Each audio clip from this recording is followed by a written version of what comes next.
تو میں نے کہا نہیں سر یہ میری پہلی غزل ہے، تو کل چونکہ مشاعرہ ہے اور آپ بھی وہاں ہوں گے تو میں چاہتا ہوں کہ اس میں جو کمی بیشی ہے اس کو آپ دور کر دیں، درست کر دیں۔ ٹھیک ہے۔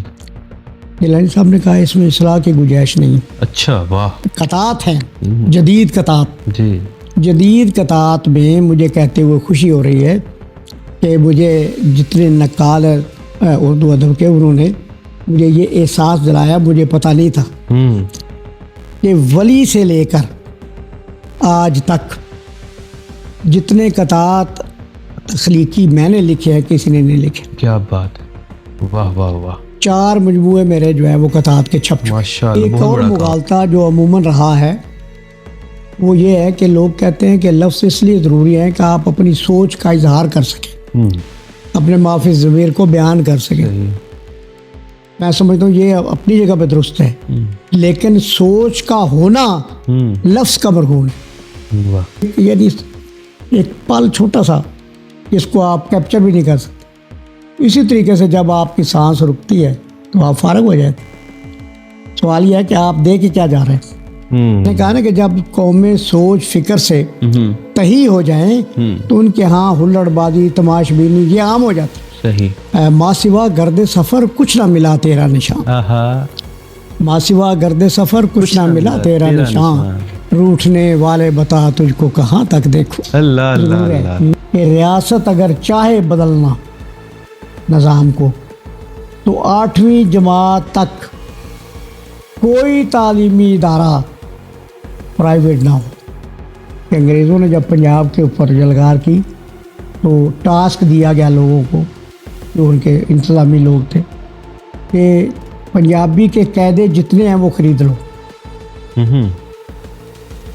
اور ان قیدوں کی قیمت جو تھی وہ جو اسلحہ خریدتے تھے لوگوں سے اس سے زیادہ تھا۔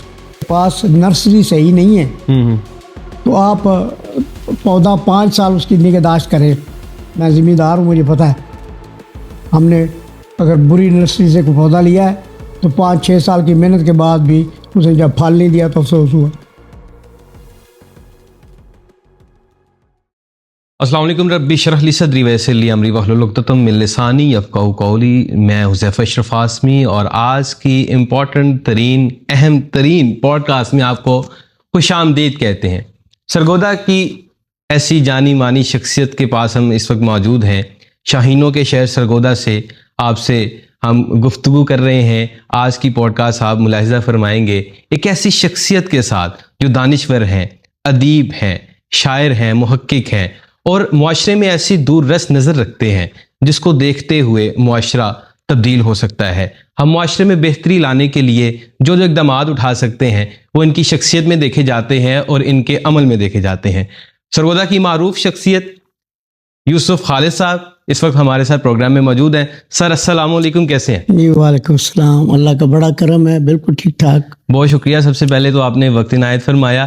آپ کی مصروفیات چونکہ زیادہ ہیں لیکن ہمارے خوش بختی ہے کہ ہمارے لیے اور آڈینس کے لیے آپ نے وقت دیا۔ اور یہ بتائیے گا کہ ہم چونکہ پوڈ کاسٹ کا آغاز کریں گے آپ کی شخصیت سے اور آپ کے اس بیک گراؤنڈ سے جب آپ نے علمی سفر کا آغاز کیا، چونکہ ہم یہ جانتے ہیں کہ آپ ان لوگوں میں اٹھتے بیٹھتے رہے ہیں، ان ادیبوں میں اٹھتے بیٹھتے رہے ہیں جن کا بڑا بول بالا رہا ہے۔ جس طرح سے آپ کا بڑا نام ہے ان کا بھی بڑا نام ہے، اور نام کے ساتھ ساتھ چونکہ آپ کا بھی کام دیکھا جا سکتا ہے اور ان کا بھی کام دیکھا جا سکتا ہے، تو ان شخصیات میں کیا سیکھا، کس طرح سے اپنے آپ کو آگے لے کر آئے اور آپ کا علمی رجحان اس طرح سے کنٹینیوٹی کو لیتے ہوئے کیسے رہا ہے؟ حذیفہ اصل میں یہ بڑی طویل داستان ہے، لیکن گورنمنٹ کالج سرگودا اس کا ایک مرکزی حوالہ آپ اس کو کہہ سکتے ہیں۔ بالکل صحیح۔ کہ یہ وہ ادارہ تھا کہ جہاں علمی ادبی فضا جو تھی وہ انتہائی خوشگوار، واہ، اور یعنی دور دور تک لوگ جو تھے وہ اس ادارے میں آتے تھے، مشاعروں میں، تقریبات میں، مذاکروں میں، اور جن شخصیات کا وہاں پہ کردار رہا ان میں وہ لوگ تھے جو ہر شخص جو تھا اپنی جگہ پہ ایک ادارے کا درجہ رکھتا تھا۔ کیا بات ہے۔ پروفیسر غلام جلانی اصغر کی بات کریں، واہ، صاحبزادہ عبدالرسول صاحب کی بات کریں، کیا بات۔ اس کے علاوہ اپنا خورشید رضوی صاحب کی بات کریں، واہ واہ واہ، ٹھیک ہے، اس کے علاوہ ریاض احمد شاہ صاحب کی بات کریں، یہ وہ اور بے شمار اور بھی لوگ تھے. تو ان کی موجودگی کی وجہ سے اس ادارے کی فضا جو تھی وہ بڑی ہی علمی ادبی حوالے سے ایک اہم ترین یعنی وہ اس کا کردار تھا. اور طالب علموں میں ایک خاص طرح کا ذوق جو ہے وہ موجود تھا. مجھے آج بھی یاد ہے کہ وہاں جو تھا نا مولا بخش آڈیٹوریم، جی جی، وہ آج بھی وہ وہاں موجود ہے. تو یہ روایت تھی گورنمنٹ کالج کی کہ مارچ یا اپریل میں جب بہار کا موسم ہوتا تھا تو اس وقت مشاعرے کا آل پاکستان مشاعرے کا اہتمام کیا جاتا تھا. صحیح. اس مشاعرے کی صورتحال یہ ہوتی تھی، ذرا آپ اندازہ کریں کہ اس دور کے لوگوں کا مزاج کیا تھا کہ یہ انتظار کیا جاتا تھا کہ کس 14ویں رات کا چاند کب ہوگا، کس تاریخ کو ہوگا. کیا بات ہے. 14ویں رات کے چاند کا انتخاب کرنا اور اس کے گرد جو تھی وہ رات کی رانی کی خوشبو ہوتی تھی، گلاب کے پھول ہوتے تھے اور بہار کا موسم ہوتا تھا. تو مجھے آج بھی یاد ہے کہ ندیم قاسمی صاحب بھی وہاں آئے، اس کے بعد فراز صاحب بھی وہاں آئے، اور بھی جتنے نامور لوگ ہیں، ڈاکٹر وزیر آغا صاحب، رشک ترابی صاحب کے جو استاد تھے الطاف مشہدی صاحب، انہیں شاعر شباب کہتے تھے، وہ بھی وہاں آتے جاتے تھے. تو جیلانی صاحب تو وہاں پرنسپل رہے. تو ایک بڑی یعنی خوبصورت فضا تھی. مجھے بلکہ پچھلے دنوں سرگودا تشریف لائی ماں پارا زیدی رانا، تو ماں پارا صفدر جنہیں آپ کہتے، جی بالکل، تو یہ اس وقت رانا تخلص کرتی تھی. تو مجھے آج بھی یاد ہے کہ ایک طرح مصرع تھا، اس کے اوپر مشاعرہ تھا. تو میں نے ماں پارا کو کہا مجھے آپ کی وہ غزل کے کچھ شعر یاد ہے. واہ. تو وہ حیران ہوئی. یہ 71 کی بات ہے. تو میں نے اسے کہا کہ وہ اشعار تھے کہ میں بھی دیکھوں، شعر تھے کہ ماں سوا گرد سفر کچھ نہ ملا تیرا نشان، ماں سوا گرد سفر کچھ نہ ملا تیرا نشان، روٹھنے والے بتا تجھ کو کہاں تک دیکھوں، اللہ اللہ اللہ، شام فرقت کے ستاروں کا سما تک دیکھوں، راستہ ان کا بتا دو میں کہاں تک دیکھوں. کیا بات ہے. تو بڑی ایک یعنی ایسی فضا آتی تھی کہ طالب علموں کا جو ادب کے ساتھ وابستگی تھی وہ ان شخصیات کی وجہ سے وہ بہت مضبوط تھی.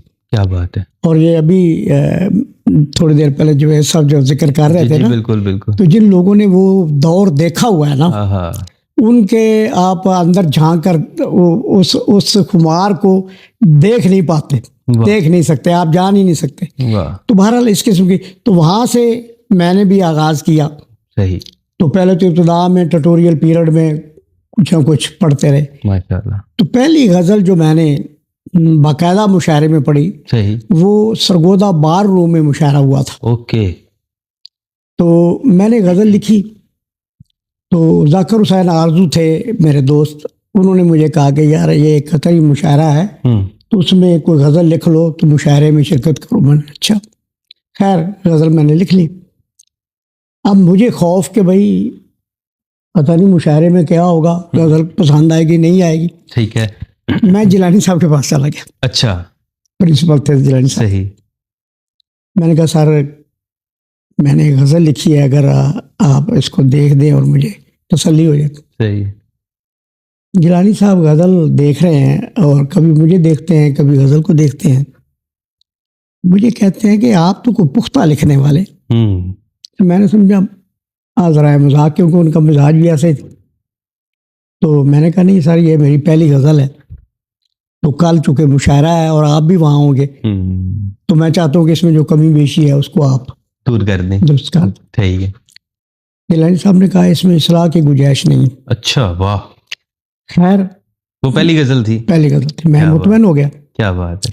اب نیکسٹ ڈے جب مشاعرہ شروع ہوا تو میں یعنی وہ مجھے اتنی تقویت ملی اس مشاعرے سے کہ سامنے بیٹھے ہوئے تھے، رشک ترابی بیٹھا ہوا تھا، صوفی فقیر محمد بیٹھا ہوا تھا، صاحبزادہ صاحب بیٹھے ہوئے تھے، دیگر لوگ بیٹھے ہوئے تھے. تو میں نے جب اس کا مطلب پڑھا نا کہ وہ کیف پایا انہیں پا کے روبرو میں نے، واہ، وہ کیف پایا انہیں پا کے روبرو میں نے، کہ توڑ ڈالے سبھی کوزہ و سبو میں نے. کیا بات ہے. تو اس پر تو یہ تو مسئلہ تھا، لیکن جب دوسرا شعر میں نے پڑھا نا تو صورتحال مشاعرے کی بدل گئی. واہ. وہ شعر تھا کہ بھگت رہا ہے زمانہ ازل سے اس کی سزا. واہ واہ واہ. بھگت رہا ہے زمانہ ازل سے اس کی سزا، کیا تھا جرم جو یزداں کے روبرو میں نے. اور پھر وہ بار بار سنا گیا، بار بار سنا گیا. اس کے بعد اگلا شعر بھی سنا گیا کہ میں اس جہان میں آیا ہوں زندگی لے کر. واہ واہ. کہ میں اس جہان میں آیا ہوں زندگی لے کر، کیا کہنا، جہاں پہ موت ہی دیکھی ہے 400 میں نے. کیا بات ہے، کیا بات ہے. تو یہ اشعار تھے، تو ان کے اتنی داد دی گئی، بار بار سنے گئے. اور جب مشاعرہ ختم ہوا تو رشک صاحب مجھے کہنے لگے یوسف خالد تمہیں پتہ نہیں ہے کہ جو تم نے شعر کہا ہے تمہیں خود نہیں اندازہ کہ وہ کیا تھا، تو اتنا بڑا شعر تم نے کہہ دیا. تو خیر میرا حوصلہ بڑھ گیا. اس کے بعد پھر سلسلہ چلتا رہا. بہرحال تو یہ تھا آغاز. صحیح. ٹھیک ہے.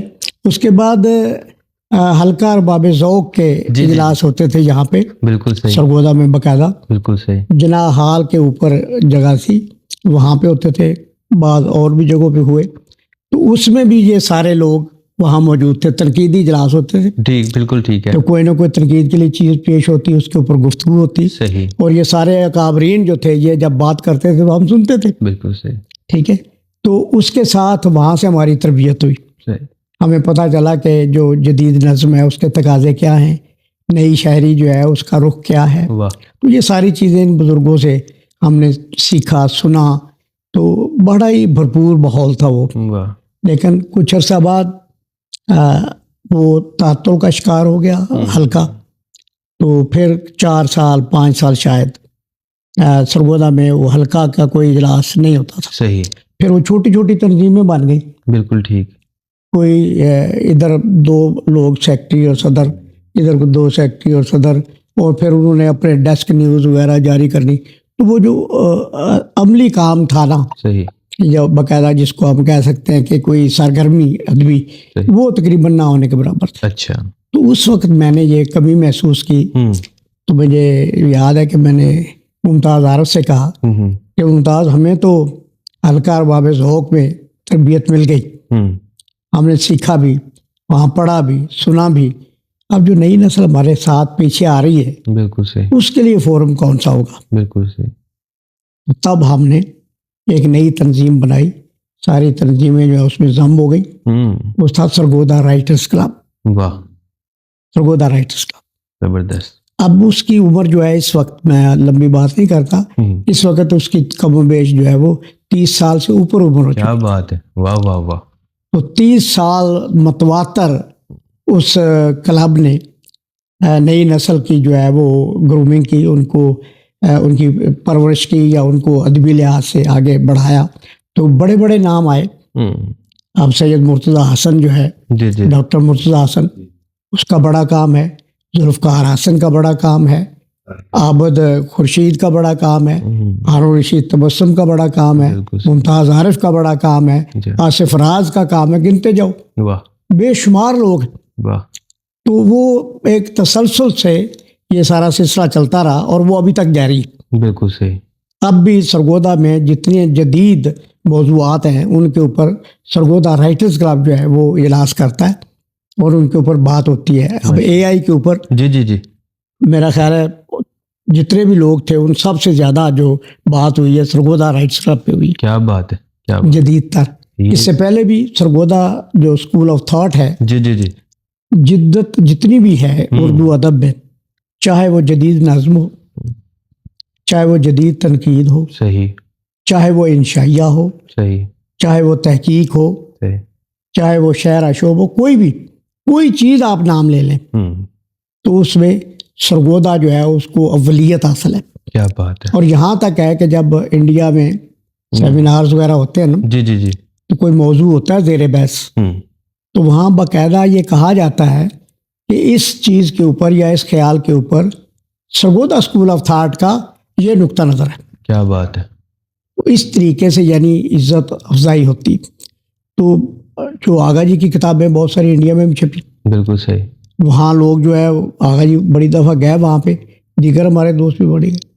اب تخصیص جو ہے نا, دیکھیں ذرا جی جی بات لمبی ہوتی جاتی ہے. جی جی تخصیص یہ ہے کہ جدید تنقید میں سرگودا, ہاں ڈاکٹر وزیر آغا بڑا نام, واہ ڈاکٹر انور سدید بڑا نام, ٹھیک ہے. اور اس کے بعد شکیب جلالی جو تھے, ان کا جو کام تھا, ایک تو وہ بڑا غزل میں بہت کام تھا ان کا. اب اس کے اوپر جو ہمارے ذوالفقار حسن صاحب کا کام ہے وہ بہت زیادہ ہے, ٹھیک ہے. اس طرح یوسفی صاحب جو ہیں جی جی ان کے اوپر پروفیسر طارق حبیب کا کام جو ہے وہ بہت زیادہ ہے. واہ شعر اشوب کے اوپر پورے اردو ادب میں جدید شعر اشوب کے اوپر ڈاکٹر مرتضی حسن کا کام موجود ہے. نثری نظم میں نجمہ منصور کا کام جو ہے واہ واہ واہ وہ بہت زیادہ ہے. بے شک. اس خاک سار کا تھوڑا سا کنٹریبیوشن ہے جدید نظم میں بھی. کماشا. اور جو قطعات ہیں جدید قطعات, جی جدید قطعات میں مجھے کہتے ہوئے خوشی ہو رہی ہے کہ مجھے جتنے نقال ہیں اردو ادب کے, انہوں نے مجھے یہ احساس دلایا, مجھے پتہ نہیں تھا کہ ولی سے لے کر آج تک جتنے قطعات تخلیقی میں نے لکھے ہیں کسی نے نہیں لکھے. کیا بات ہے. واہ واہ واہ. 4 مجموعے میرے جو ہیں وہ قطعات کے چھپ چکے, ماشاء اللہ بہت بڑا کام. اور 3 جو ہیں اس وقت وہ پائپ لائن میں ہیں. واہ تو نثری نظم کے میرے 2 مجموعے چھپ چکے, کیا بات ہے. جدید نظم کے جو 2 مجموعے چھپ چکے ہیں. ٹوٹل میرا خیال 13-14 میرے مجموعے چھپ چکے ہیں, 1-2 جو ہے وہ پائپ لائن میں. تو بات کرنے کا مقصد یہ ہے, اسی طریقے سے ہمارے ہاں نعت میں بڑا کام ہوا ہے. مشرف انجم جو ہے اس کا کام ہے. اس کے بعد اپنا جو آصف راز ہے اس نے کافی کام کیا ہے. اس سے پہلے اخلاق عاطف صاحب جو تھے انہوں نے بڑا کام کیا. تو بہرحال جتنے دوست ہیں ہر دوست نے اپنے اپنے جگہ پہ بڑا اہم اور نمایاں کام کیا. کیا بات. تو کوئی نام بھول جائے تو پھر بعض اوقات پریشانی ہوتی ہے کہ یار اس وقت ذہن میں نہیں آیا, لیکن یہ گنتے جائیں آپ. کیا بات ہے. تو ان گنت لوگ. بالکل صحیح. تو بات کرنے کا مقصد یہ ہے کہ سرگودا علمی و ادبی حوالے سے بہت آگے. کیا بات ہے. لیکن چونکہ مرکز سے تھوڑا سا دور ہے, جی جی جی, تو اس لیے وہ جو پروجیکشن ہوتی ہے, وہ جو ایک تعارف ہوتا ہے, وہ اس طور پہ نہیں ہو رہا. صحیح. یا اس طور پہ لوگوں کو پتہ نہیں چل رہا کہ بھئی یہاں کس قسم کی سرگرمیاں جو ہیں وہ ہو رہی ہیں. سر اس کے لیے کیا کیا جائے؟ اس کے لیے بنیادی طور پہ تو میں سمجھتا ہوں کہ ہمارے جو ادارے ہیں نا, جی جی, بدقسمتی سے ہمارے یہاں آرٹس کونسل ہے. جی جی, تو یہ بدقسمتی ہے کہ اس کو اتنے فنڈز ہی نہیں ملتے کہ وہ اس سرگودا کی جو ہے پروجیکشن کر سکے. کیونکہ جتنے فنڈز ہیں یا لاہور میں یا پنڈی میں یا ملتان میں یا سائی وال میں یا اسلام آباد میں, صحیح, تو اس کی آواز اٹھانی چاہیے. بالکل صحیح. کہ بھئی سرگودا جو ہے وہ ایک ایسی اس کی مرکزی حیثیت ہے کہ وہ ایک پورا دبستان ہے. کیا بات ہے. تو وہاں جو ادارے علم و ادب کے ہیں ان کو قوی کیا جائے, ان کی معاونت کی جائے, ان کو وسائل فراہم کیے جائیں. اب جس جگہ پہ آرٹس کونسل بنی ہے وہ اتنی پیاری جگہ ہے, آپ نے دیکھی ہے. تو وہاں پہ حالت یہ ہے کہ ان کے پاس ملازمین ہی پورے نہیں, اس کی جو مینٹیننس ہے اس کے لیے پیسے نہیں ہیں. صحیح. تو اس طرح کی چیزیں جو ہیں یہ ہماری کمزوریاں ہیں یہاں پہ. پھر ہمارا جو تاجر طبقہ ہے, چیمبر آف کامرس وغیرہ ہے, جی جی, ان لوگوں کو جگانے کی ضرورت ہے. صحیح. کہ یہ ادب کی جو ہے وہ سرپرستی کریں. اگر یہ تھوڑا سا آگے بڑھیں اور لوگ جو ہیں ان کو ادب کے ساتھ روشناس کرانے میں جو شاعر ہیں, ادیب ہیں, محقق ہیں, ان کا ساتھ دیں تو بہت کچھ ہو سکتا ہے. اور اس سے سب سے بڑھ کے اس وقت جو یونیورسٹی کا کردار ہے بالکل وہ بڑی اہمیت کا حامل ہے. بالکل صحیح. ٹھیک ہے, ہم نے بڑی مشکل سے بڑی جدوجہد کے بعد ڈاکٹر وزیر آغا چیئر کا وہاں آغاز جو ہے وہ ہو چکا. صحیح. وہاں چیئر بن چکی, اب اس کے اوپر آگے کام ہونا ہے. تو جب تک وہاں یونیورسٹی میں کام نہیں ہوگا تو نئی آنے والی نسل جو ہے یا نئی نسل جو ہے اس کو کیسے پتہ چلے گا کہ سرگودا میں کس نوعیت کا کام ہوا. بالکل صحیح. سوری ٹو انٹرپٹ یو, لیکن آپ نے نئی نسل کی بات کی. ابھی ہم بات کر رہے تھے اور ریکارڈنگ سے پہلے بھی جاوید مصطفی صاحب فرما رہے تھے کہ وہ آپ کا جو تعلق رہا ہے وہ صاحبزادہ عبدالرسول صاحب سے، شاہ صاحب سے، جیلانی صاحب سے، اس طرح کی شخصیات سے تعلق رہا جو جا بھی چکی ہیں. اس وقت کے ادب کو آپ دیکھ رہے تھے، اس کی کیفیت کو محسوس کر رہے تھے، اس کی نبض کو آپ جانتے ہیں. سر آپ، اللہ پاک آپ کو زندگی دے، آج کے جو دور میں ادیب ہیں، جو جدید ادیب ہیں، ان کو کس طرح سے محسوس کر رہے ہیں، جدت کو کیسے دیکھ رہے ہیں؟ میں یہ کہا کرتا ہوں کہ مجھے لگتا ہے کہ ہر دور جو ہے وہ تجدیدیت کی مشین سے گزرتا ہے، اور پہلے کا دور بھی وہ تجدیدیت کی جو ہے نا وہ مشین سے ہی گزر رہا تھا، جس کے بعد جو ہے وہ اتنے بڑے بڑے نام بنے. تو آپ یہ کیا ڈفرنس دیکھتے ہیں؟ پہلے کا ادب کیسا تھا، اب کا ادب کیسا ہے؟ کیا آنے والا ادب خطرے میں نظر آتا ہے؟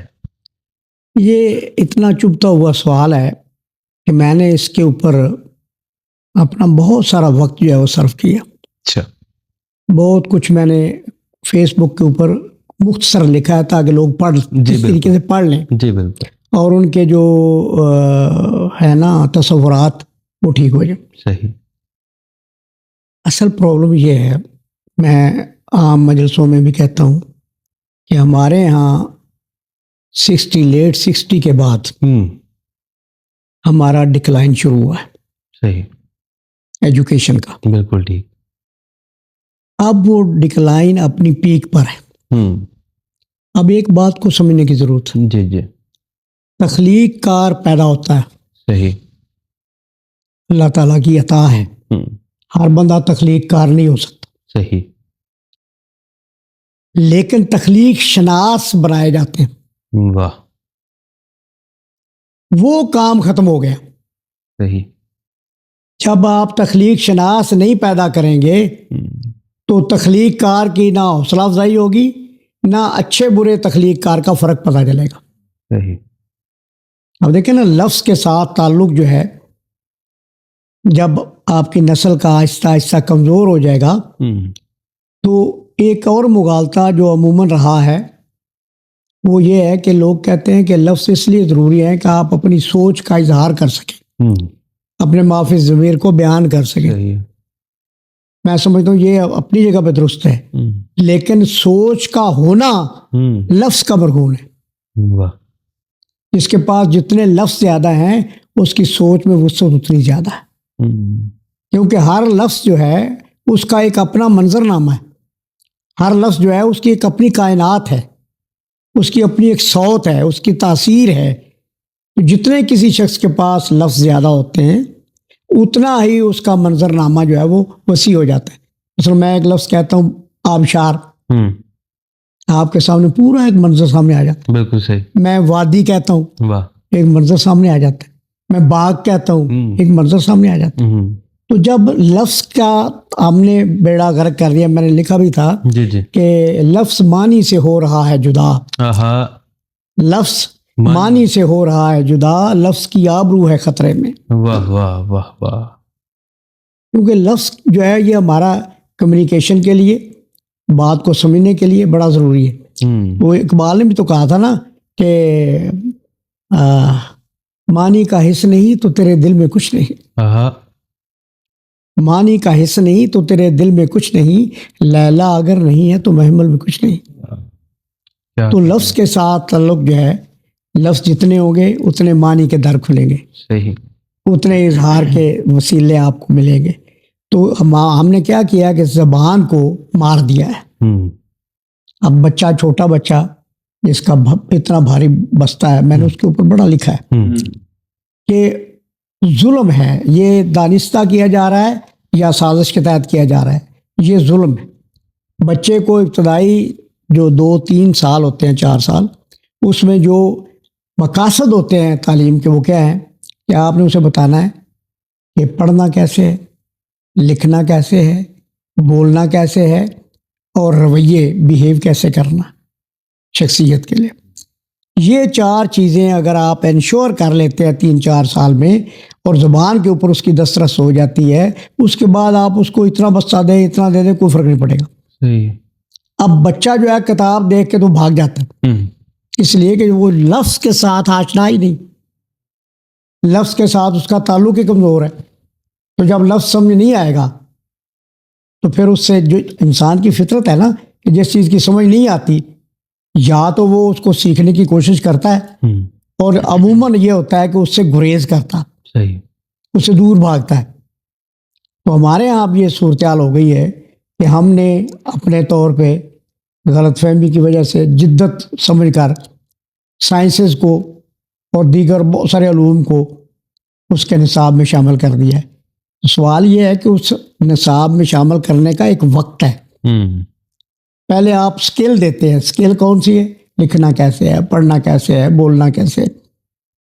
جب اس کو زبان آ جائے گی پھر آپ اس کو علوم دیں گے. ہم نے کیا کیا کہ علوم جو ہیں وہ ابتدا میں اس کے اوپر بوجھ لاد دیا. بالکل صحیح. اب وہ نیچے سسک رہا ہے، اسے کچھ پتہ نہیں، لائبریریاں ویران پڑی ہوئی. اور اس کے بعد اگلا جو ہمارے ساتھ ظلم ہوا ہے وہ یہ ہوا ہے کہ ہمارا اب کا دور جو ہے، یہ جو سیل فون کا دور ہے یا کمپیوٹر کا دور ہے، یہ ہمیں انفارمیشن دے رہا ہے، معلومات دے رہا ہے، دانائی نہیں دے رہا. ہمارا عام پڑھا لکھا بندہ شاطر ہے، چالاک ہے، ہوشیار ہے، معلومات اس کے پاس بے شمار ہے، معاملہ فہم اور دانا نہیں.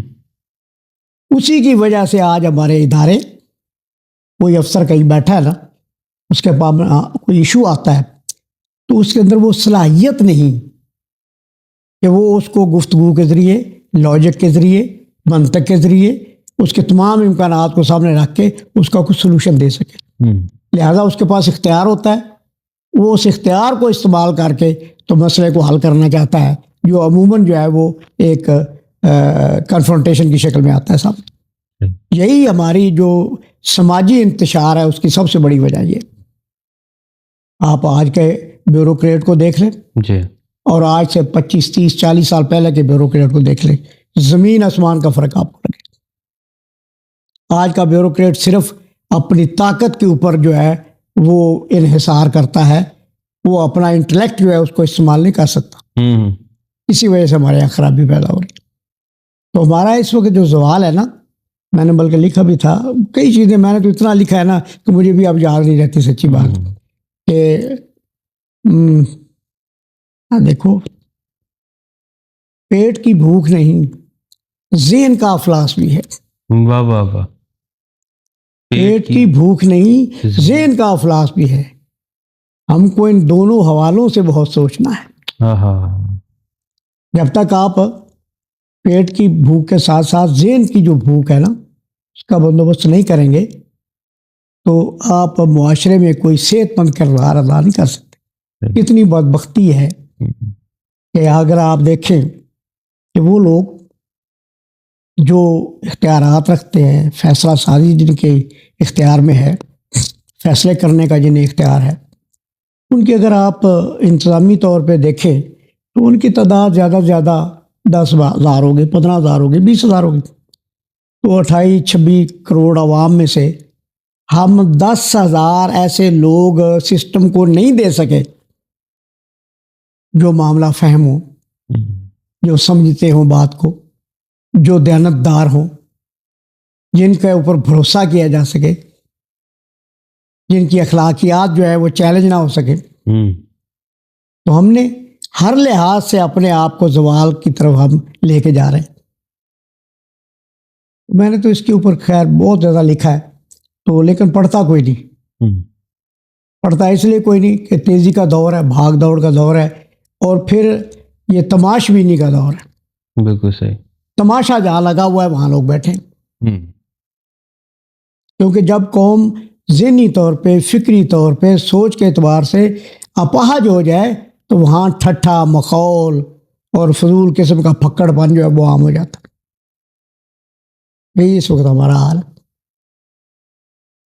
اسی وجہ سے آج ہمارا پروفیسر ہو، آج ہمارا کوئی ڈی سی ہو، کوئی ایس پی ہو، کوئی ہو جو اس سسٹم سے آ رہا ہے وہ ملازم ہے، اللہ ماشاء اللہ کو چاند ہو گئے جن کے اندر اللہ نے صلاحیت رکھی ہے اور وہ اس کا استعمال کر رہے ہیں.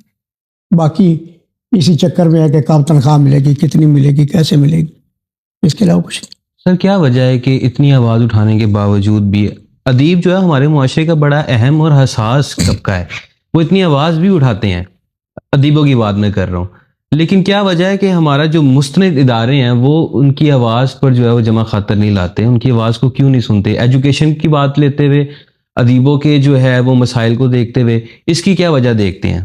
کیا یہ ادیبوں کے لیے کوئی سوچنے کی بات نہیں ہے؟ میں نے لکھا تھا کہ ہم نے اپنے ہاتھوں سے جھاڑیاں اگائی تھیں، ہاں، ہم نے اپنے ہاتھوں سے جھاڑیاں اگائی تھیں، اب ہمیں شکایت ہے راستہ نہیں ملتا۔ واہ واہ واہ واہ، بات یہ ہے کہ میں نے کہا نا کہ لیٹ 60 سے ہم شروع ہوئے ہیں، بالکل صحیح۔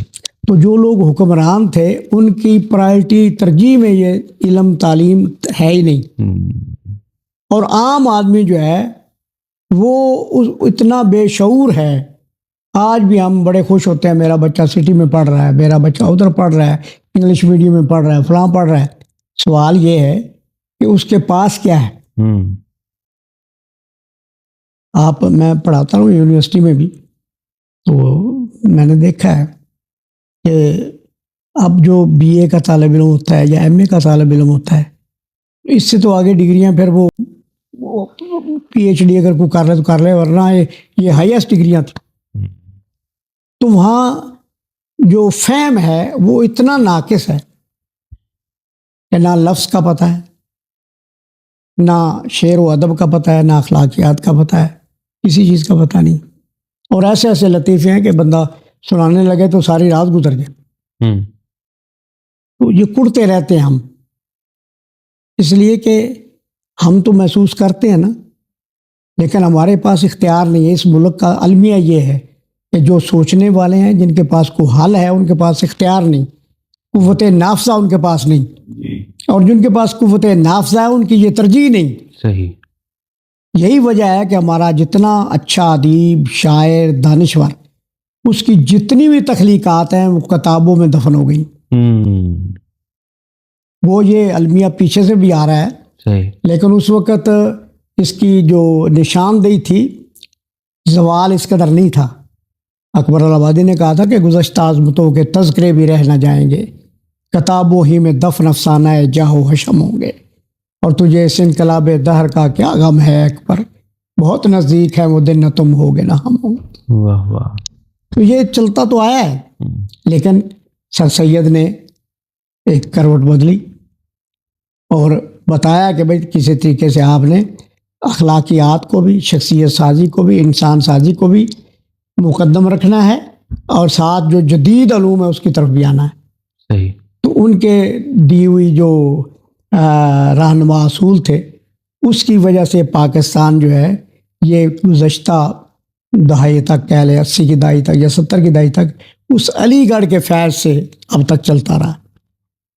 اب وہ پیچھے سے سپلائی ختم ہو گئی، اب جو آ رہے ہیں لوگ، وہ اس نے سلیم بیتاب نے کہا تھا کہ اب دیکھیے گا کس طرح اڑتی ہیں کرچیاں، اب دیکھیے گا کس طرح اڑتی ہیں کرچیاں، پتھر سے لوگ آئینہ خانوں میں آ گئے۔ واہ واہ واہ واہ۔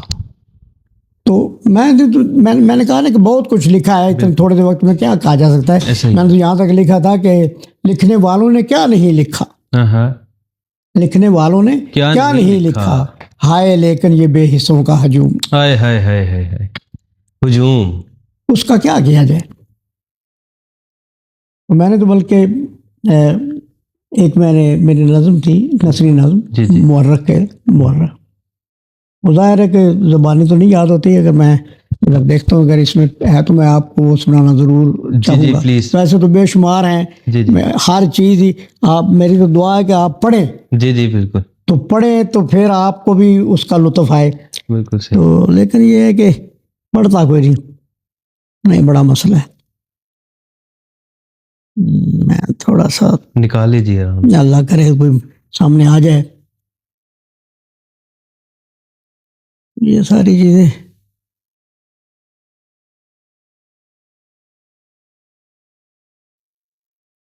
ہاں جی، یہ ایک نظم ہے، جی جی، بڑا توجہ طلب۔ مورخ کچھ وقت نکال میرے پاس بیٹھ، میں شاعر ہوں، میں اپنے عہد کو جس آنکھ سے دیکھتا ہوں، جس دل سے محسوس کرتا ہوں، وہ کسی اور کو میسر نہیں۔ واہ واہ، میری شاعری سے زیادہ کوئی حوالہ معتبر نہیں۔ تمہیں جو نظر آتا ہے یہ آئس برگ ہے، میرے اندر اتر۔ تمہیں میرے نہاں خانہ میں دور تک بکھری ہوئی اس عہد کی کہانیوں کے عنوان نظموں کی صورت دیکھنے کو ملیں گے۔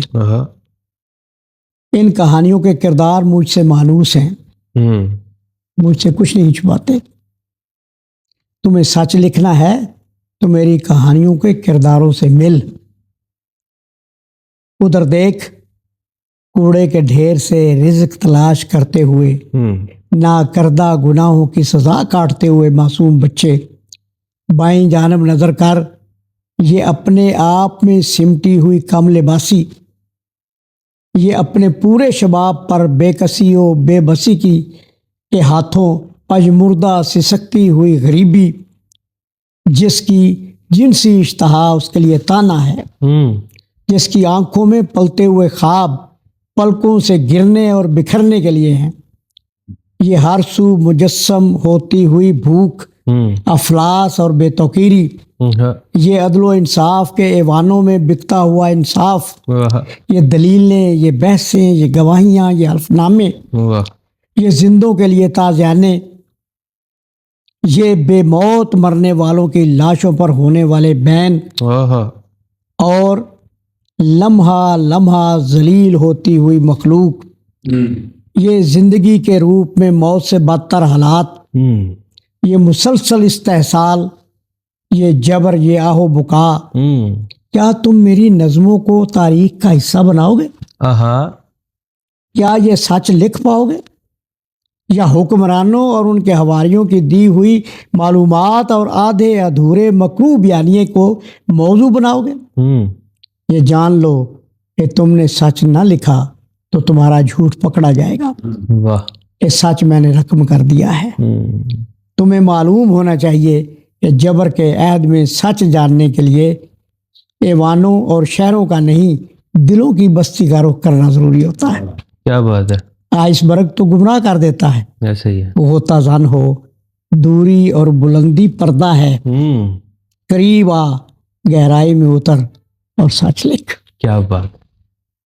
قریب آ، گہرائی میں اتر اور سچ لکھ۔ کیا بات! تو بات یہ ہے کہ یہ احساسات جو ہیں کئی رنگوں میں لکھے، نظم میں لکھے ہیں، غزل میں آئے ہیں، قطعات میں آئے ہیں۔ تو یعنی میں سمجھتا ہوں کہ یہ جو دکھ ہے نا، اس دکھ کو جس انداز سے اس کو ظاہر کیا گیا ہے، کاش حساس لوگ جو ہیں کہیں موجود ہوں اور وہ بااختیار بھی ہوں تو بہت کچھ تبدیل ہو سکتا۔ لیکن چونکہ اوپر جتنے بیٹھے ہوئے ہیں ان کے ترجیحات ہی اور وہ مال و زر کے پیچھے بھاگ رہے ہیں، شہرت کے پیچھے بھاگ رہے ہیں، انہیں اندازہ ہی نہیں کہ زندگی چند روزہ زندگی ہے۔ یہ ایسے ہی ہے جیسے آپ سوئچ آف کرتے ہیں تو لائٹ ختم ہو جاتی، ایک یعنی ایک پل چھوٹا سا، اس کو آپ کیپچر بھی نہیں کر سکتے۔ اسی طریقے سے جب آپ کی سانس رکتی ہے تو آپ فارغ ہو جاتے۔ سوال یہ ہے کہ آپ دے کے کیا جا رہے ہیں۔ اس سماج کو رویوں کے اعتبار سے انتہائی تسلسل کے ساتھ تربیت کی ضرورت ہے۔ انسان ساز فیکٹریاں ہونی چاہیے، اسکول، کالجز۔ جس فیکٹری کا سامان بکے نہ، اس کا مالک بے شک ان پڑھ ہو، پڑھا لکھا ہو، وہ کیا کرتا ہے، جیسے ہم بیٹھے ہیں نا، وہ یوں کر کے میٹنگ کال کر لیتا ہے اور سوال سامنے رکھ دیتا صاحب کے کہ جناب ہم یہ چیز بناتے ہیں فیکٹری میں، یہ بازار میں نہیں بک رہی۔ صحیح۔ وجوہات بیان کریں، اسباب بیان کریں۔ کیا را مٹیریل غلط ہے؟ کیا ڈیزائن صحیح نہیں ہے؟ صحیح۔ کیا مینوفیکچرنگ صحیح نہیں ہے؟ کیا ڈیوریبلٹی کا مسئلہ ہے؟ کیا اس کے جو افادی پہلو ہے وہ لوگوں تک نہیں پہنچ پایا؟ کیا ریٹ جو ہے وہ مناسب نہیں ہے؟ تو جب تک وہ سارا پروب کر کے اس کو دیکھ کے تو اس کا کوئی سبب معلوم کر کے اس کو بہتر نہیں کر لیتا اس کو چین نہیں آتا، اس لیے اس کی روزی روٹی کا تعلق اس سے۔ اور ہم کیسے بے حس ہیں کہ پوری قوم ہماری جو ہے یہ ساری پروڈکٹ بالکل صحیح، وہ ضائع ہو رہی ہے، صحیح، اور ہم جو فیکٹریاں ہیں ان میں کبھی چونا کر رہے ہیں، کبھی پینٹ کر رہے ہیں، کبھی کچھ کر رہے ہیں، کیسے کام چلے گا؟ اس قسم کی ہے باتیں، بہرحال بہت کچھ ہے۔ سر آپ نے ابھی بات کی تھی تماش بینوں کی، سوشل میڈیا کا دور ہے، سوشل میڈیا کو دیکھتے ہیں اور آج کے ادب کو دیکھتے ہیں تو کیا محسوس کرتے ہیں؟ ہلڑ بازی بھی ہوتی ہے مشاعروں میں، مشاعرے کی جانب آ جاتے ہیں آپ، اور جو ہے وہ ایسے ایسے شاعر کرام آتے ہیں ہمارے پاس جن کے پاس شاید لغت بھی نہیں ہوتی، الفاظ بھی نہیں ہوتے، یا اس کا معنی بھی نہیں ہوتا، لیکن عوام جو ہے اس کو پسند کرتی ہے۔ عوام کی پسندیدگی کا یہ عالم کیسے ہو گیا؟ اور یہ بھی بتائیے گا کہ جب پہلے کے مشاعرے ہوتے تھے اور اب کے مشاعروں میں جو آپ ڈفرنس دیکھتے ہیں تو کیا دکھ محسوس کرتے ہیں؟ قدر و قیمت کا تعلق ہے طلبگاری کے ساتھ۔ واہ واہ، قدر و قیمت کا تعلق ہے طلبگاری کے ساتھ۔ واہ بے طلب مل جائے تو ہیرا بھی پتھر ہے جناب۔ واہ واہ واہ واہ، بات یہ ہے کہ دو چیزیں، ایک وہ طبقہ ہے جو ڈلیور کر رہا ہے، صحیح ہے، اچھا ڈلیور کر رہا ہے یا برا ڈلیور کر رہا ہے، ٹھیک ہے، ایک وہ ہے جو ریسیو کر رہا ہے، اہم ترین وہ ہے جو ریسیو کر رہا ہے۔ وہ کیا اس کی تربیت ہوئی ہے، اسے پتا چلے کہ بھائی ہیرا کیا ہے اور پتھر کیا ہے، وہ تو ظاہری رنگوں کے اوپر جا کر تو وہ پتھر کو چن لے گا۔ صحیح، ہمارے ہاں پرابلم یہ آ رہا ہے کہ میں نے کہا نا کہ جب قومیں سوچ فکر سے تہی ہو جائیں تو ان کے ہاں ہلڑ بازی تماش بینی یہ عام ہو جاتا۔ صحیح، اب اس سے وہ لوگ فائدہ اٹھاتے ہیں جن کا مطمع نظر کوئی اصلاح نہیں ہوتی، ان کا مطمع نظر ہوتا ہے کہ ان کا نام آ جائے، ان کو کچھ مال مل جائے، ان کی بلے بلے ہو جائے۔ صحیح، تو ظاہر ہے کہ ہر آدمی کا ادب کے ساتھ کمٹمنٹ اس طرح کے تو نہیں ہوتی۔ اب ڈاکٹر وزیر اعلیٰ کی کمٹمنٹ کیا تھی، جیلانی صاحب کی کمٹمنٹ کیا تھی، انور صدیق کی کمٹمنٹ کیا تھی، دیگر جتنے لوگ تھے، خدا گواہ ہے کہ کانٹوں پہ رقص کرتے تھے، چمن چمن کا مقدر نکھارنے والے، اور دلوں کو بخش گئے ہیں قرار کی دولت، تمام عمر تڑپ کر گزارنے والے۔ چار مصرے تھے کہ اتر آؤ بلندی سے، ابھی موقع ہے ورنہ پھر، قیامت خیز طوفان پستیوں سے اٹھنے والا ہے، اور جبین وقت پر لکھا ہوا پڑھ لو سنبھل جاؤ، جنازہ زندگی کا بستیوں سے اٹھنے والا ہے۔ یہ میں کہہ کے تو اس کو آ گیا تھا۔ مقصد یہ ہے کہ لکھنے والوں نے، کہنے والوں نے، جن لوگوں کا یہ اللہ تعالیٰ نے انہیں یہ عطا کیا ہوا ہے، جو جینون لوگ ہیں، انہوں نے تو اپنے ماحول کو اچھے طریقے سے دیکھ کر تو کہنے کو جو کہنا تھا وہ کہہ دیا۔ صحیح، اب اس کے اوپر عمل کو کرے نہ کرے وہ ان کے اختیار میں نہیں ہے، کیونکہ ان کے پاس قوت نافذہ نہیں ہے۔ بالکل صحیح۔ اس طریقے سے بے شمار آگے بھی جتنی تخلیقات ہیں، اگر آپ کو کبھی موقع ملے تو آپ پڑھیے گا تو پھر آپ کو اندازہ ہوگا انشاءاللہ کہ اس طرح کی چیزیں جو ہیں وہ سامنے آئیں۔ صحیح، تو آج بھی وہ کتنی ریلیونٹ ہے، ٹھیک ہے نا۔ سر دیکھیے، ہم دیکھتے ہیں کہ معاشرے میں بگاڑ تو پیدا ہو رہا ہے، لیکن ہم نے اس کا سدباب بھی کرنا ہے، اس کو ٹھیک بھی کرنا ہے۔ مجھے یہ بتائیے گا کہ شاعری کی بات پھر سے کرتے ہیں، کیونکہ مجھے لگتا ہے شاعر جو ہے وہ شاعر ادیب ہمارا پاکستان کا، ہمارے ملک کا، ہماری دنیا کا ایسی طاقت رکھتا ہے جو اپنے الفاظ کے ذریعے، اپنے احساسات، اپنی سوچ کے ذریعے معاشرے کو بدل سکتا ہے۔ اب معاشرہ نہ بدل سکے، اپنی کمیونٹی کو بدل لے، اپنے ارد گرد کے ماحول کو بدل لے، تو وہ پھر اس کو اپنے روزمرہ کے معاملات میں لاتے ہوئے اس کو معاشرے کو بھی بدلا جا سکتا ہے، اپنی اندر کی دنیا کو بھی بدلا جا سکتا ہے۔ مجھے یہ بتائیے گا کہ شاعری کی ہم نے بات کی جہاں پر ہلڑ بازی بھی ہوتی ہے، باقی معاملات بھی ہوتے ہیں، تو تربیت کا عمل آتا ہے۔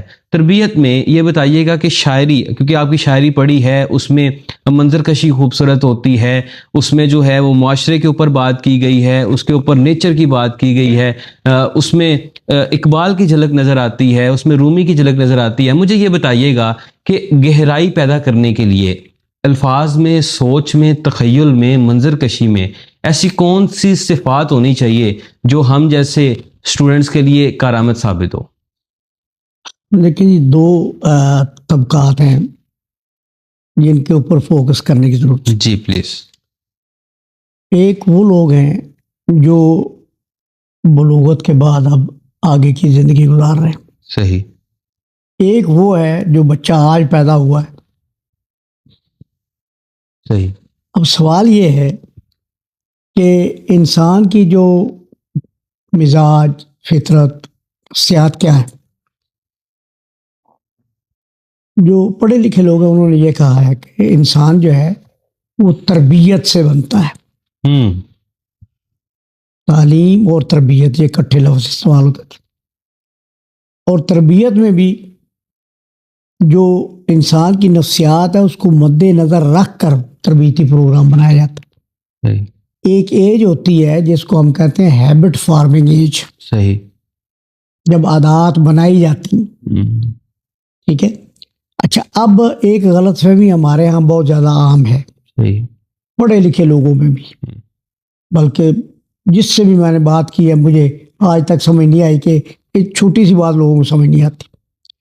ہر جگہ لوگ ایک بات کرتے ہیں کہ جی پہلی جو تربیت گاہ ہے وہ تو گھر ہوتا ہے. اچھا. تو میں کہتا ہوں یہ ٹھیک ہے اپنی جگہ پہ، لیکن کیا آپ اس کے اوپر انحصار کر سکتے؟ اچھا. مثلا ایک چور ہے، اس کے گھر بھی تو اولاد ہے نا. ایک ڈاکو ہے، اس کے گھر بھی تو اولاد ہے. ایک اور کوئی شرابی ہے، اس کے گھر بھی ہے. اور وہ لوگ، اور ایک بالکل ان پڑھ ہے، اس کے گھر بھی ہے. وہ لوگ جنہیں تربیت کے لفظ تک کا نہیں پتہ، ان سے آپ کون سی تربیت جو ہے اس کا تقاضا کریں گے؟ صحیح. ہمیشہ جتنی بھی قومیں آپ سٹڈی کر کے دیکھ لیں، تربیت ہمیشہ ریاست کے زیر اہتمام ہوتی، ایک نصاب کے تحت ہوتی. بالکل صحیح. ایک تربیتی پروگرام کے تحت ہوتی ہے. اہداف مقرر ہوتے ہیں کہ ہماری سوسائٹی کو، سماج کو ایسا فرد چاہیے کہ 16-17 سال کی عمر کے بعد جب وہ سماج میں شامل ہو تو اس کے اندر یہ خوبیاں ہونی چاہیے. اب اس کے مطابق نصاب بنایا جاتا ہے، تربیتی پروگرام بنایا جاتا ہے. آپ ممکن ہے کہ اس میں 100% رزلٹ نہ ملے آپ کو، لیکن اگر 50+ آپ کو مل جاتا ہے تو آپ کا معاشرہ تبدیل ہو جاتا. میں اکثر اس کی مثال دیتا ہوں دوستوں کو. آپ گھر بناتے ہیں نا، تو جو گھر بنانے والا ہے سب سے پہلے اس کے یہاں گھر ہوتا ہے، اندر دماغ کے اندر. اسے پتا ہوتا ہے کہ میں نے جو گھر بنانا ہے اس میں مجھے کس قسم کی چیزوں کی ضرورت ہے، کتنے کمروں کی ضرورت ہے، لان کی ضرورت ہے یا نہیں ہے، یا جو بھی اس کے وسائل ہیں اس کے مطابق ہوتا ہے. اب یہاں سے نکلنے کے بعد وہ جب آرکیٹیکٹ کے پاس جاتا ہے یا کسی نقشہ نویس کے پاس جاتا ہے یا کسی کے پاس جاتا ہے، اسے بتاتا ہے کہ بھائی یہ میری ضرورت ہے، مجھے اس قسم کا گھر چاہیے. ہم نے بحیثیت قوم اسٹیٹ کو کبھی کہا ہے کہ ہمیں یہ چاہیے؟ کوئی کلیکٹیو ایفرٹ ہوئی؟ نہیں ہوئی. اچھا، اب یہ ہے کہ جب نقشہ بنتا ہے تو ایک اور مزے کی بات، جی کیونکہ اب اتفاق سے بیٹھے ہیں آگے، جب گھر بنتا ہے نا جی تو بنانے والا زیر زمین چلا جاتا ہے، کھدائی کی، ایرے نکالے، اس کے بنیادیں نکالی، صحیح ہے. پھر وہاں پہ کیا کرتا ہے؟ کنکریٹ، لوہا وغیرہ، یہ وہ جتنا بھی ہے وہ ڈال کے اس کی کمپیکشن کرتا ہے. اوپر سرفس کے اوپر کچھ نظر نہیں آتا، نیچے پیسہ بھی لگ رہا ہے، وقت بھی لگ رہا ہے، میٹیریل بھی لگ رہا ہے. بالکل صحیح. ٹھیک ہے. اوپر نظر کچھ نہیں آتا، نہیں آ رہا. پھر ڈی پی سی تک جب آتا ہے تو پھر پتہ چلتا ہے کہ یہ کوئی کمروں کی شکل ہے، بنیاد بنی. ٹھیک ہے. وہ بنیاد اس نے پختہ کر لی. ڈی پی سی تک جب آ گیا تو ذرا آپ اندازہ کریں، تھوڑا سا اس کے ساتھ کو ریلیٹ کریں، آپ کو اندازہ ہوگا. بالکل صحیح. اس بنیاد کو پختہ کرنے میں وقت لگا، پیسہ لگا، محنت لگی، لیکن ڈی پی سی کے بعد اتنی تیزی سے کنسٹرکشن ہوئی کہ 10 دن یا 5 دن کے بعد آپ کو پتا چلا کہ یہ تو چھت پہ پہنچ گئے. بالکل صحیح.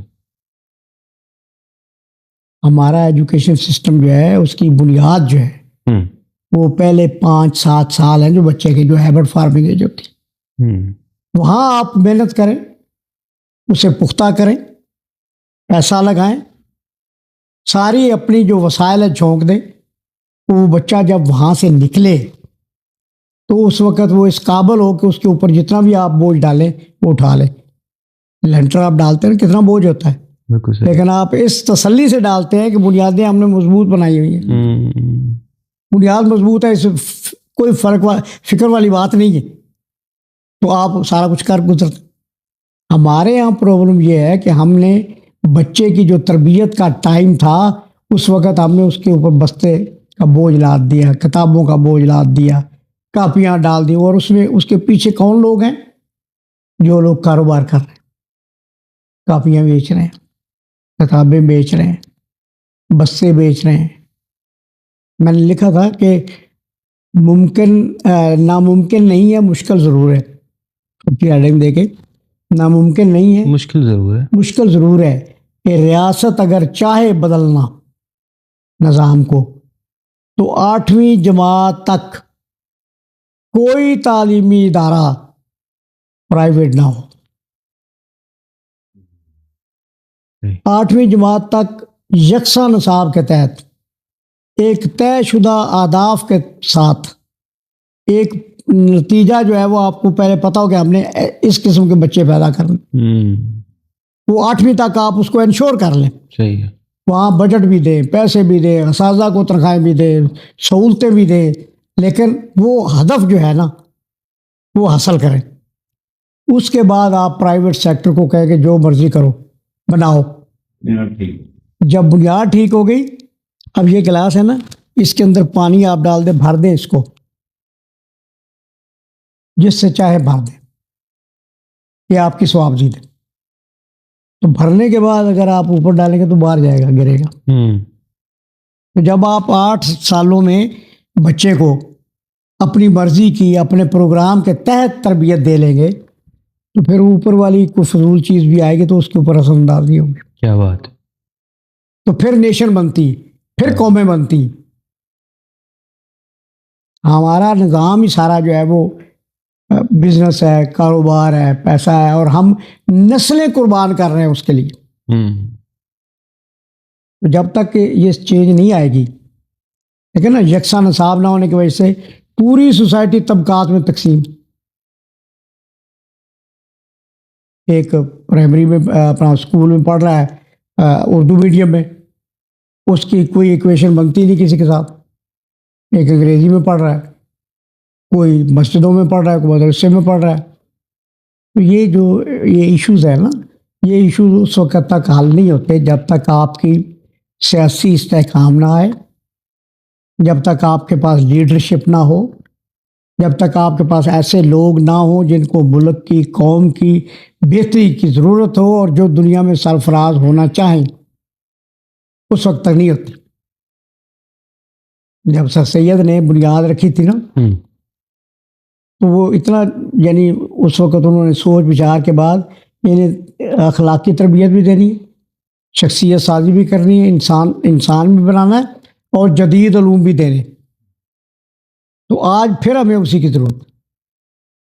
تو اگر نہیں ہے تو اس کا کیا نتیجہ اب نکل رہا ہے؟ اقبال ارریلیونٹ ہو رہا ہے. صحیح. اس لیے کہ اس کی زبان اب لوگوں کو سمجھ نہیں آتی. صحیح. پروفیسروں کو نہیں آتی، باقی کسی کو کیا ہے. ٹھیک ہے. اس سے پہلے ہم نے پنجابی کے ساتھ یہ کیا. بالکل ایسے ہی. پنجابی میں بھارت شاہ کی کتاب آپ کے سامنے رکھوں، آپ نہیں پڑھ سکتے. میاں محمد بخش صاحب کی کتاب رکھیں، آپ نہیں پڑھ سکتے. ان لفظوں سے آپ واقف ہی نہیں. ایسا ہی ہے. جب لفظوں سے واقف نہیں ہیں تو اس منظر نامے سے کیسے واقف ہوں؟ تو جہاں بھی قومیں زوال پذیر ہوئی ہیں ان قوموں سے علمی حوالہ چھینا گیا ہے، تعلیم چھینی گئی ہے. یہاں واللہ عالم بالصواب، میں محقق نہیں ہوں، سنی سنائی بات یہ ہے اور کسی حد تک درست بھی ہے کہ انگریزوں نے جب پنجاب کے اوپر جلگار کی تو ٹاسک دیا گیا لوگوں کو جو ان کے انتظامی لوگ تھے کہ پنجابی کے قیدے جتنے ہیں وہ خرید لو، اور ان قیدوں کی قیمت جو تھی وہ جو اسلحہ خریدتے تھے لوگوں سے اس سے زیادہ تھا. اسلحہ بھی لیتے تھے پیسے دے کر کہ آپ کے پاس پسٹل ہے تو آپ دے دیں تو اتنے پیسے آپ کو دیتے. صحیح. آپ کے پاس تلوار ہے تو دے دیں، آپ اتنے پیسے دیتے. ان کی قیمت جو تھی وہ الگ تھی، لیکن سب سے زیادہ قیمت جو تھی وہ اس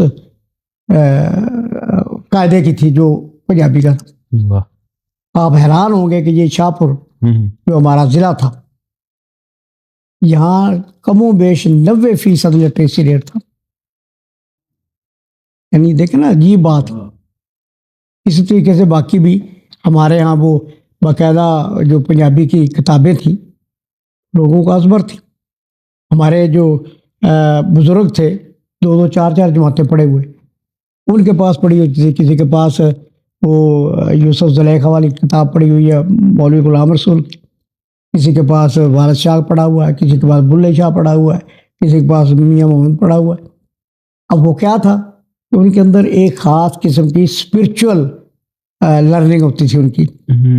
تو وہ اپنی محفلوں میں، اب تو آ گیا نا ٹی وی آ گیا، سارا کچھ آ گیا، تو وہ رات کو اسی طریقے سے بیٹھتے تھے بزرگ، ایک دوسرے کو سناتے تھے. تو اس سے ان کی جو سماجی تربیت تھی وہ ہوتی تھی. تو آج ضرورت عزیزم یہ ہے کہ اس احساس کو بار بار بار بار نمایاں کیا جائے کہ ہمارے زوال کی اصل وجہ نظام تعلیم اور نصاب تعلیم کا موضوع نہ ہونا، اس کے اوپر زور دیا جائے.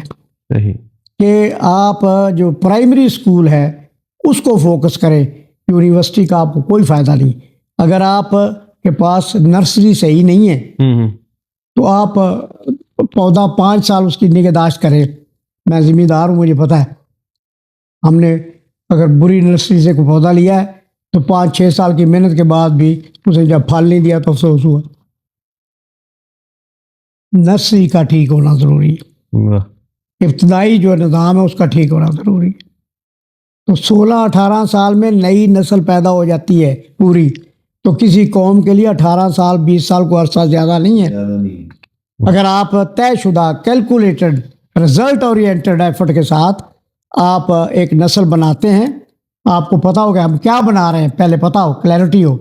اس کے لیے قومی سطح کے اوپر ڈائیلاگ کریں، مذاکرہ کریں، قومی سطح کے اوپر ان کے اہداف اپنے مقرر کریں. قومیں اس طرح نہیں بنتی. آپ نصاب بنانا ہے، 8 10 15 20 کمیٹیاں بنا لیں، اہداف دیں کہ ہمیں جو سوسائٹی کے لیے فرد چاہیے اس قسم کا ہونا چاہیے، اس کے لیے نصاب بنائیں. صحیح. اے والے بھی بنائیں، بی والے، سی والے، ڈی والے، 8 7 بنائیں. پھر ان کو سب کو یکجا کریں. یکجا کر کے تو اس کے اوپر ڈسکشن ہو. ان میں سے جو چیزیں قابل عمل اور جو سود مند ہو ان کو رکھ لیا جائے، باقی کو نکال دیا جائے. اور جہاں جہاں دوسرے ممالک میں تعلیمی نظام ہے اس کے ساتھ کمپیریزن کیا جائے. تو کوئی مسئلہ نہیں. 18 20 سال کے اندر نئی نسل پیدا ہو جاتی جو تبدیلی رہے. اور اگر آپ نہیں کریں گے تو فطرت کا ایک اپنا نظام ہے. صحیح. اقبال نے کہا تھا نا کہ فطرت افراد سے اغماض بھی کر لیتی ہے، کبھی کرتی نہیں ملت کے گناہوں کو معاف. تو ہوتا یہ کہ تبدیلی 2 طرح کی ہوتی، 2 طرح کی تبدیلی ہوتی. ایک ہوتی پلانڈ تبدیلی، صحیح، طے شدہ پروگرام کے تحت تبدیلی ہوتی. ایک ہوتی ہے فطرت اپنے نظام کے تحت کرتی ہے. حبس بڑھ جاتا ہے نا تو آندھی آ جاتی ہے، ٹھنڈی ہوا آ جاتی ہے، بارش آ جاتی ہے، وہ ایک اپنا نظام ہے. ٹھیک ہے. تو آپ اگر پلانڈ تبدیلی کو قبول نہیں کر رہے یا اس کے لیے تگ و دو نہیں کر رہے تو پھر یہ سارا سسٹم جو ہے یہ ایکسپلوڈ ہوگا. صحیح. میں نے اس کے لیے کہا تھا کہ پل رہا ہے جو تمدن بے حسی کی گود میں، اس کی ہر بستی میں اب یوم حساب آنے کو ہے. واہ واہ. اور جب پرندے بے سبب خاموش ہوں تو جان لو آندھیاں اٹھنے کو ہے، موسم خراب آنے کو ہے. کیا بات ہے. تو ہم اس کی طرف بڑھ رہے ہیں پھر. اس لیے کہ جب ہم کوئی ہمارا کام سیدھا ہے ہی نہیں، ہم کوئی سیدھا کام کر ہی نہیں رہے تو نتیجہ کیسے نکلے گا؟ بڑی سیدھی سی بات ہے کہ آپ ٹرین پہ بیٹھے ہیں نا، جی جی، تو ٹرین کا رخ کراچی کی طرف. صحیح. آپ کو خیال آیا کہ میں نے تو پشاور جانا ہے، کیا آپ پشاور کی طرف منہ کر لیں پہنچ جائیں گے؟ نہیں. ہم یہی کر رہے ہیں. ایسا ہی ہے. کہ ٹرین ایک سائڈ پہ جا رہی ہے, ہم صرف اپنا منہ بدل رہے ہیں, رخ بدل رہے ہیں. ایسے نہیں ہوگا. اگر آپ کے پاس حقیقی تبدیلی چاہتے ہیں تو اس ڈرائیور کو ہٹا کر یا کوئی نیا ڈرائیور رکھنا پڑے گا, یا اسی کو مجبور کرنا پڑے گا کہ بھائی میں نے ادھر نہیں جانا, میں نے ادھر جانا. صحیح. اب تبدیلی آتی ہے. تو اس لیے چیزیں بڑی کلیئر ہے. آج کے دور میں تو میرا مطلب ہے آپ کو ہر چیز اویلیبل ہے. اس وقت دیکھنا یہ ہے کہ سارے انفارمیشن کے سیلاب میں, اس آگہی کے دور میں, میں نے بلکہ یاد نہیں رہتی چیزیں کہ اس قسم کا کوئی تھا میرا خیال شعر کہ ارتقاء کی داستاں اتنی سی ہے, ارتقاء کی داستاں اتنی سی ہے, کھا رہی ہے روشنی کو روشنی. واہ واہ. کھا رہی ہے روشنی کو روشنی. یہ روشنی جو ہے جتنی یہ اویئرنیس آئی ہے, یہ جس چیز کو ختم کر رہی ہے وہ روشنی. کیا بات ہے. اسی کو یہ ختم کر رہی. کیا بات ہے. تو بات یہ ہے کہ ان چیزوں کو سمجھنے کی ضرورت ہے.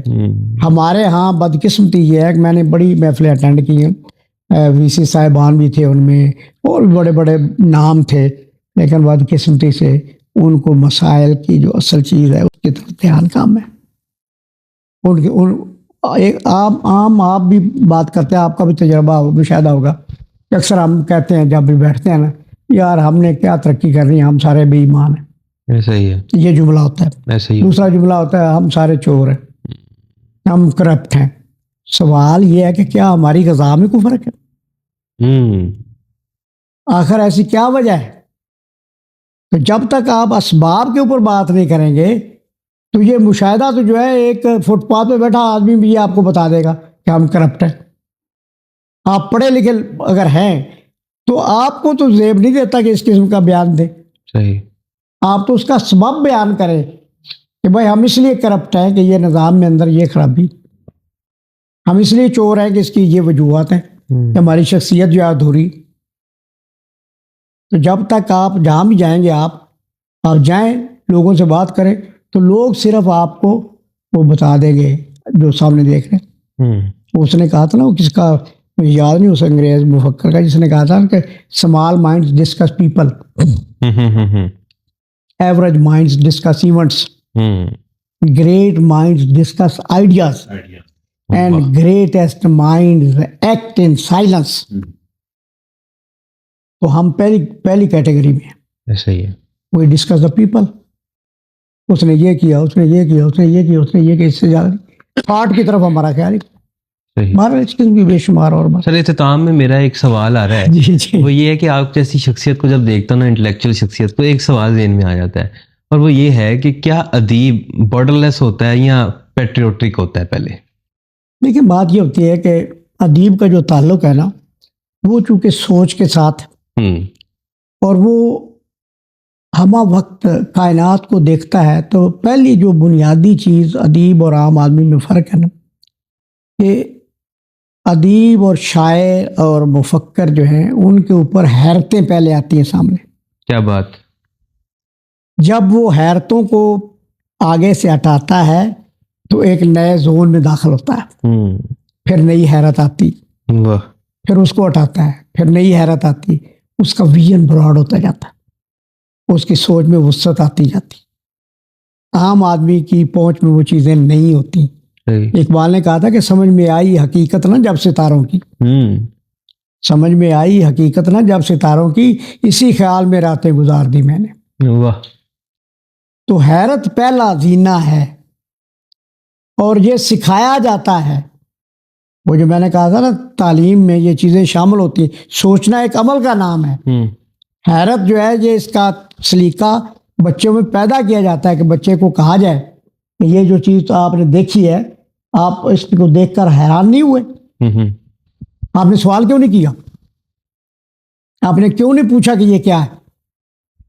وہ غالب کہنا کہ ہوئی مدت کے غالب مر گیا پر یاد آتا ہے, وہ ہر ایک بات پر کہنا کہ یوں ہوتا تو کیا ہوتا. تو یہ جب تک آپ بچوں کے اندر یہ تجسس, یہ حیرت, یہ ساری چیزیں پیدا نہیں کریں گے, ان کا ویژن براڈ نہیں ہوگا.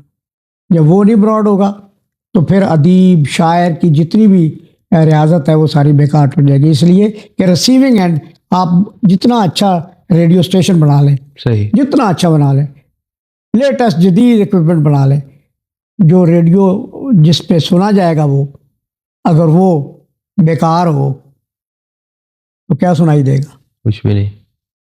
دیکھیں نا, یہ ٹی وی آپ دیکھتے ہیں تو اگر یہ اس کے اوپر نہ تصویر آئے نہ اس کے اوپر آواز آئے تو پھر یہ ڈبے میں اور اس میں فرق کیا ہے؟ یہ باریک باتیں بات سمجھنے کی. یہ چیزیں جو ہیں ان کے کچھ مقاصد ہوتے ہیں. آپ کا تعلیمی نظام جو ہے یہ ڈبہ ہے. بالکل صحیح. اس لیے کہ نہ یہ آواز سنا رہا ہے صحیح, نہ یہ تصویر دکھا رہا ہے صحیح. تو آپ کا وقت ضائع کر رہا ہے, میرا وقت ضائع کر رہا ہے. تو تعلیم کے ساتھ جڑ جائیں, اس کا صحیح کریں, اور اس کے بعد پھر 18-20 سال کے بعد نئی نسل انشاءاللہ مل جائے. انشاءاللہ. سر آپ کے وقت کا بہت شکریہ, آپ نے اتنا وقت عنایت فرمایا, اور چونکہ پروگرام کا وقت بھی ہو چکا, اختتام کی جانب جاتے ہیں. سوال کرنا چاہیے. انٹلیکچوئل وہی ہوتا ہے جو سوال کرتا ہے, اور سوال کرتے ہوئے جب ہم باتوں میں سے چیزوں کو اخذ کرتے ہیں تو اس پر امپلیمنٹ کرتا ہے. باتیں بہت سی کہیں گئیں, بہت سی کتابوں میں دفن ہو گئیں جیسا آپ نے کہا, لیکن بات ساری وہاں پر آتی ہے کہ جب امپلیمنٹ ہوا وہاں پر معاشرہ تبدیل ہوا, وہاں پر تبدیلی آئی. تبدیلی ہمارے اندر ہے. ہمارے اندر تبدیلی بھی اس وقت آتی ہے جب ہم اس طرح کی شخصیات کے پاس بیٹھ کر سیکھنے کی کوشش کرتے ہیں. تو جب ہم اس پر امپلیمنٹ کرتے ہوئے اپنی ہی غلطیوں کو نکال کر اس کو ٹھیک کرتے ہیں, تو ہم یہ سمجھتے ہیں کہ جب اندر کی دنیا ٹھیک ہوگی تو باہر کی دنیا بھی ٹھیک ہوگی. ہمیں پازیٹیولی ایکٹ کرنا ہوگا, ہمیں معاشرے کو بہتر کرنے کے لیے جو کیا جا سکتا ہے وہ کرنا ہوگا. ایک بار آپ کا پھر سے شکریہ. انشاءاللہ آپ سے اگلی پوڈ کاسٹ میں ملاقات ہوگی. السلام علیکم.